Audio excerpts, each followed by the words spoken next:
deserves to be put through my durability test just like every other phone. The Mohs scratch test is first. Since OnePlus is advertising Gorilla Glass 5 on this device, we know that the scratch resistance is going to be on par with the Galaxy S8 and the iPhone 7.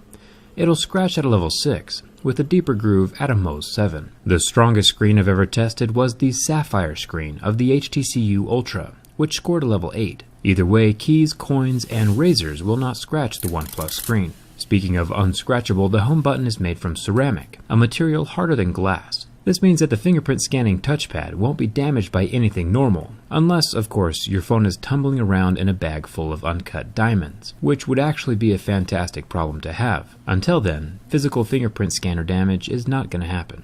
The front 16-megapixel camera with electronic image stabilization is covered by the Gorilla Glass 5, and while that sentence probably makes no sense to the average person, people familiar with my videos know that the camera lens is not going to be getting scratched or damaged. The earpiece is made from metal, no worrying about it ever falling out or tearing. So far this phone is made from some pretty solid materials. On the back of the phone we have one of my favorite new features, the dual cameras. When I first used a dual camera phone, I thought it was going to be a gimmick, but after using it, it's definitely a feature that's here to stay for a while. The regular 16-megapixel camera and the 20-megapixel zoom lens are both covered by the same piece of glass and are scratch resistant. The flash is plastic, but that's normal and nobody cares. Now it might have crossed your mind that this phone looks a lot like another popular phone on the market right now, and you're not wrong.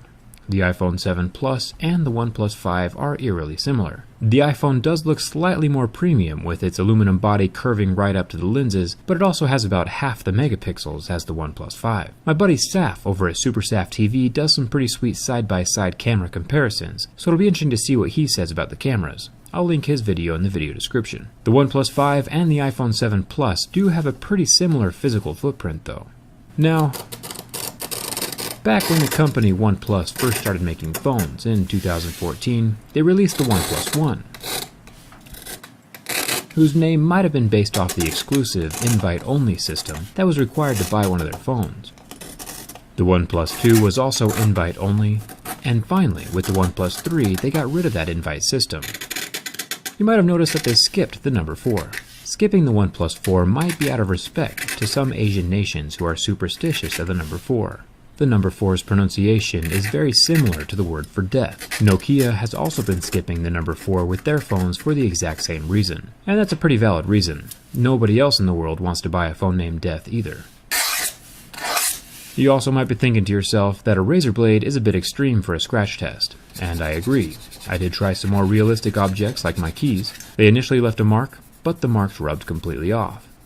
I also tried a metal coin, scratching the anodized back metal, and these marks as well could be magically erased from the back of the phone with my finger. Pretty darn impressive. The anodized aluminum, just like on the iPhones, can handle your basic coins and keys scratching it, but it can also still be damaged by sharp rocks, razors, or that sack full of diamonds we were talking about earlier. It is durable, but not invincible. The volume button is made from metal, along with the mute switch, which is a feature that I wish was on more cell phones. I've come to miss it on my own Galaxy S8. The dual SIM card tray and power button are also metal. Down here at the bottom of the phone we have our USB-C slot and even a headphone jack. If you don't mind the lack of water resistance, this device has pretty much every useful tool a person could want in a cell phone. It looks like the phone is made out of premium feeling metal everywhere, and that makes me happy.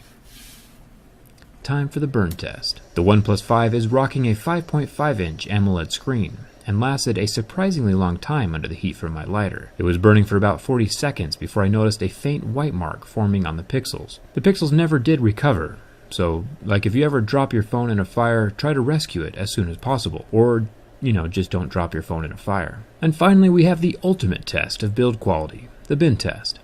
Since OnePlus was bragging about thinness on this phone, I was slightly nervous that the phone would break. Turns out I had nothing to worry about. The screen does pop out from the frame, which shows us that there is no waterproofing adhesive, like we saw during my iPhone 7 test, but the phone locks out after the pop and does not bend any farther. It's even less flexible from the front side, since that screen is set down inside the metal frame, keeping things from moving around at all. This OnePlus 5 definitely passes the bin test. One interesting thing is that OnePlus is advertising 2.5D glass on their phone. If you remember, the HTC U11 advertised 3D glass. You can tell that the 3D glass has a major curve to it, while 2.5D is more of a bevel.